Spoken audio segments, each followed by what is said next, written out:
Tell me what you see in these shapes. That's a knowledge shell. This one? A spider web. What about this one? That's a snowflake. Now, tell me what you see in this one.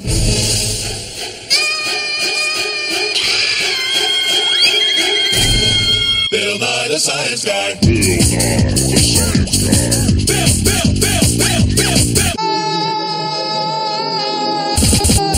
Bill Nye the Science Guy. Brought to you by the Incorporated Corporation of Repetition Incorporated. We give you the same thing over and over and over and over and over. Look at these bees. They're building their honeycomb using the same six-sided shape over and over again. And see their black and yellow stripes? We recognize them as bees. And if you've ever been stung, you might make the connection between black and yellow stripes and danger. Watch out. We use black and yellow stripes to warn us of dangerous objects in the lab. It's a pattern. We recognize it. It repeats. We look for patterns. We see them. We smell them. We hear them. We look through them. Patterns help us organize information and make sense of the world around us. By finding patterns, we can predict the future, duplicate designs, and find our way in places we've never been.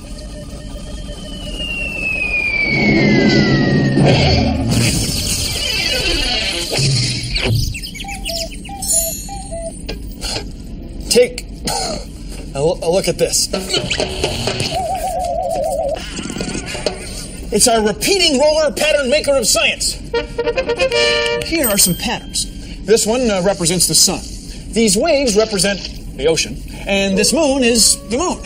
Now, as the roller turns, the patterns move. The moon is over here now, which scoots the sun and the ocean that way. Now the ocean's over here, scooting the moon and the sun. As the roller turns, the pattern repeats. The pattern repeats. The pattern repeats. Repeats. Repeats. Repeats. Repeats. Repeats. Okay. Repeat. Now watch what happens when we run the roller through our great big ink pad of science.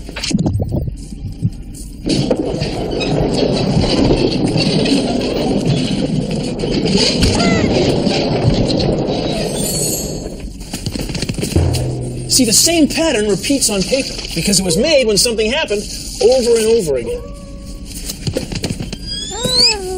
Oh, man. Oh, wow. You okay? I'm flat. Oh, He's okay. I'm okay. There are also patterns in time. This is a model of the Earth, a globe.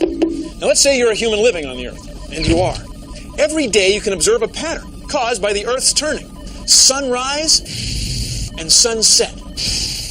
Sunrise, sunset. Patterns are how we humans understand the world. Yeah. Go on.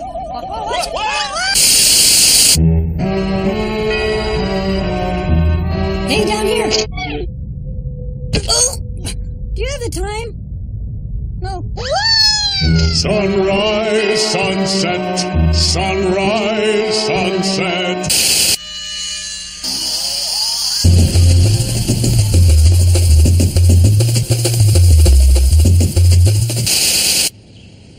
Hey, over here. Now back the other way. Now this way. Back. Oh, back. Come up. Look up. Yeah. Here. Right here. See? Hi. You had trouble finding me, didn't you? That's because I'm camouflaged. My clothing blends in with the pattern of my surroundings. Camouflage is from an old French word that means disguise. And animals use camouflage to help them survive.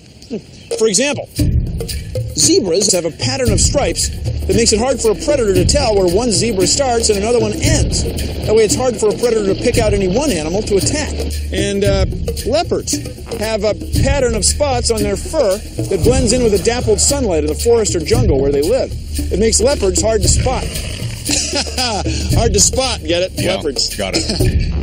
Some reptiles have camouflage that helps them sneak up on things they're going to eat.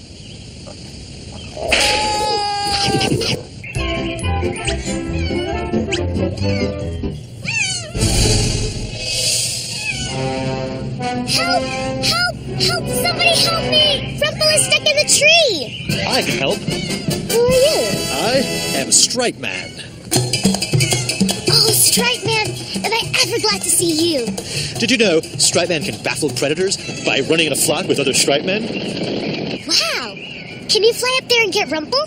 No, I can't fly, but if there were predators around, I could confuse them. Do you have superhuman strength to put the tree out of the ground and rescue Rumple? No, I can't do that either, but my vertical stripes make me look thinner. I'm Stripe Man. A lot of good that does Rumple. Spirals. This is a nautilus. It's an animal that lives in the ocean, and it builds a spiral shell. See, as the animal gets bigger, it needs more space. And because it has a spiral shell, it can add a new room by building just one new wall. Now, when we go to build a new room on our house, we have to add 3 new walls, not to mention a floor and a ceiling. Not as efficient. Not as efficient. Now, spirals aren't always flat. They can go up, like this. Here's a spiral staircase. It doesn't take up nearly as much space as a long, straight stairway. It still lets us go up and up and up. Deoxyribonucleic acid, DNA, is a molecule that carries a tremendous amount of information. It's twisted into a spiral. That makes it compact. Spirals are efficient patterns.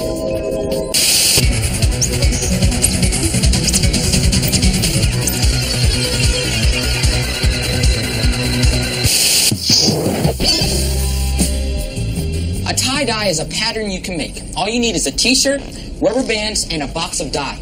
First, take the t-shirt and roll it up. Then, use rubber bands to tie the fabric tightly. Keep doing this until the shirt is tied up in blobs. There you go. Here's one we prepared earlier. Follow directions on how to mix up the dye with a bucket of water. Here's some dye we prepared earlier. Submerge your shirt in the dye and hold it under with a stick.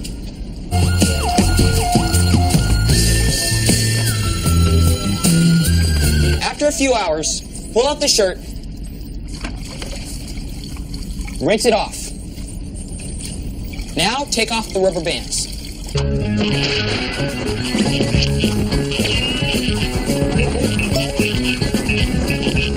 Then when the shirt dries, you'll have a pattern that you can wear. Try it! Dig it. Dug it. Science! We use patterns to communicate. Patterns of gestures. I love you. Patterns of symbols. Peace, dude. Half time! When most of us see letters, we recognize patterns, called words, that convey meaning.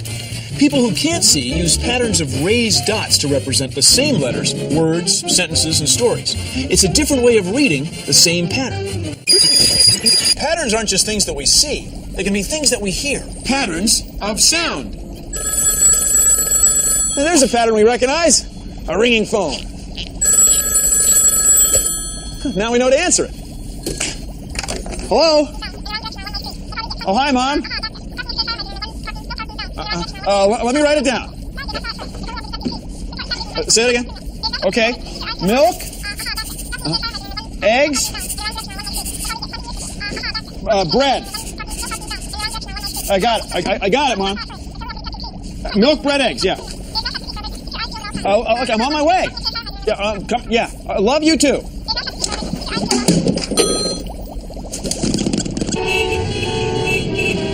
Horns make a pattern of sounds that we use to alert other drivers.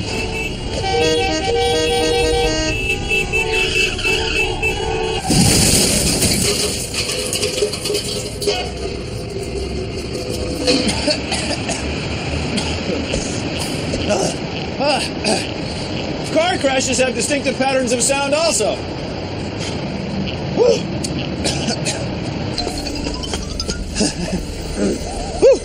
And then there are sounds that are used for warning, like dog barks, bear growls, and rattlesnake rattles. Of course, humans use sound for warning too.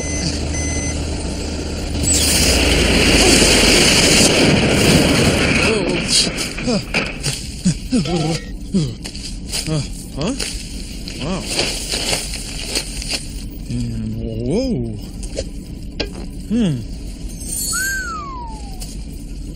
Then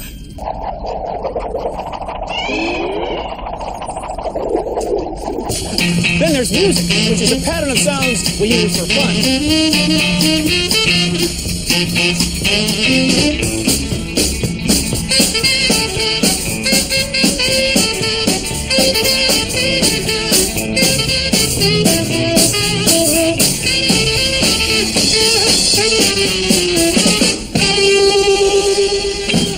Sounds, patterns, music. Without space between my words, you understand a word I say is your gibberish. Without spaces in between my words, you wouldn't understand a word I'm saying. You just hear gibberish. To have a pattern, you have to have spaces. And now for my greatest pattern.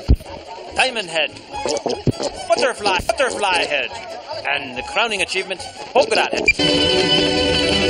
One of the great parts of my work here at MIT is to sort of hold people's attention for a moment in the world of science, training your eye to look more at details about everything, because really understanding details gives you an incredible amount of information.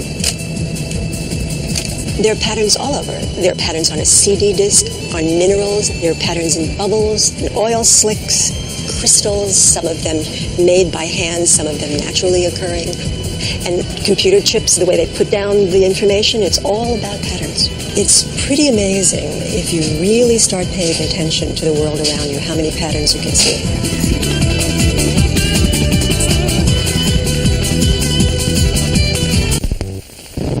A long, long time ago, humankind foraged for food. But sometimes there were no berries to be found, and they went hungry. It was a tough existence. But then, humans discovered some patterns. They noticed that plants had a certain pattern of growth, from seed to growth to harvest to storage of the grain. They also noticed a repeating pattern in the daily temperature and length of sunlight. It was a pattern of seasons. Spring, summer,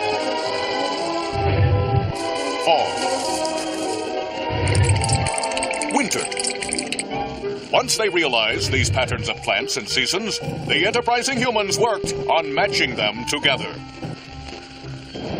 After much trial and error, the humans finally tasted success.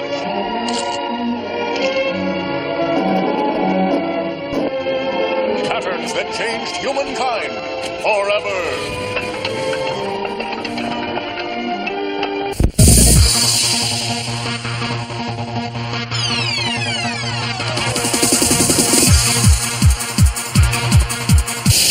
You and I are living things. We're part of a great big family pattern. Please consider the following. Humans, scientists, put living things in groups. For example, here's a giraffe, which is a lot like a zebra, which is a lot like a horse. Now you know without looking that these animals have bones. And sure enough, horses have leg bones, rib bones, back bones, and skulls, head bones. So do we. But what do you make of these bones? They're from a dinosaur. Now when you look at them, the bones aren't all that different from ours. They've got leg bones, rib bones, back bones, and head bones. Just like ours. Watch it. They fit the same pattern. But we can't really put these bones with these animals because there are no dinosaurs around. So instead, we put them back in time. See, we know that dinosaurs once lived because we find their fossils all over the place. And they're not the only kind of fossils we find. Oh no, we find insect fossils, reptile fossils, plant fossils, and fish fossils. All kinds of fossils of creatures that once lived in the ocean. There are tiny microscopic fossils of ancient bacteria. Now here's the thing. When we look very closely at the DNA, deoxyribonucleic acid, chemical instructions that are in all of our cells, we find that all of these living things have the same patterns of chemicals. So near as we can tell, all of the living things on Earth came from just one kind of living thing, which lived billions and billions of years ago in the ancient ocean, what we call the primordial soup. So we've been looking for patterns in living things, and we discovered evolution. Evolution? We discovered a pattern in time. Whoa. Well, thank you for joining me on Consider the Following.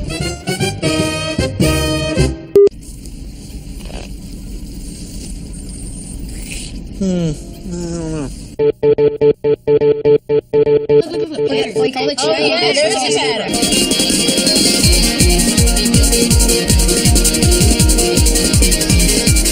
You don't have to be an expert to find patterns in nature. You just have to look a little bit closer at things and not look from so far away. Inside the sunflower, you can see the spirals that it makes, and they get bigger and farther apart as they spread out. For example, if you pick up this seashell, you can see all the different kinds of triangles in it. Whether they are big or small, they all look alike. Spirals on the top form the Fibonacci sequence, which is a sequence of numbers that happens to be found everywhere in nature that was invented by a mathematician named Fibonacci. There's patterns in a lot of things, and broccoli's one of them. Broccoli's a good example of fractals. As you can see, when I break off a piece of broccoli like this, it looks a lot like the big broccoli. Like with the fern, if you look at a fern, it'll have a whole particular shape, like a triangle. And if you take off a smaller part of the fern, it has the same triangular shape. You can go even smaller and break off another small part, and it'll still look the same as the whole fern. And that's called self-similarity, where all the parts of the whole thing look the same as it does itself. Patterns aren't only found in nature. You can make your own, and this is a fractal, and this is mine.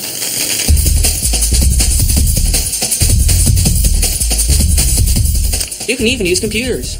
There's just tons of patterns where you wouldn't expect them to be. Daddy, fractals are pretty!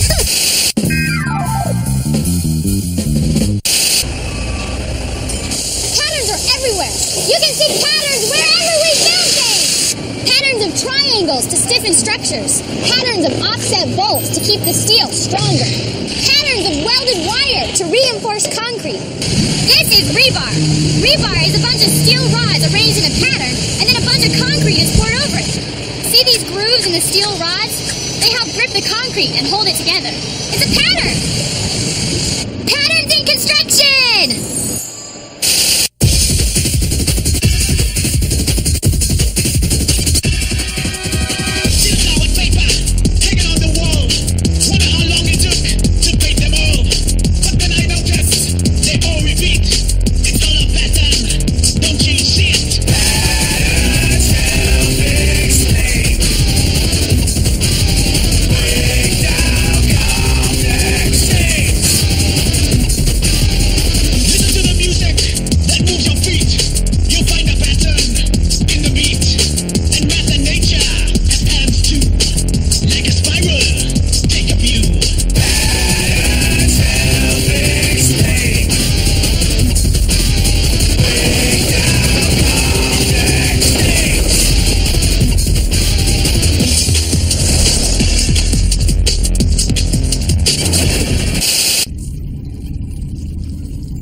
Well, that's our show. Thanks for watching. If you'll excuse me, I've got some cryptic coloration patterns to analyze.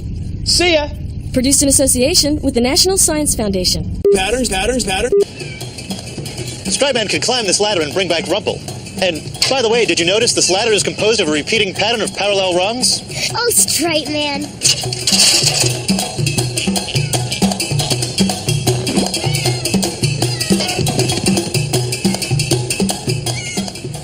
Oh, Stripe Man. By the way, Rumple, nice pattern.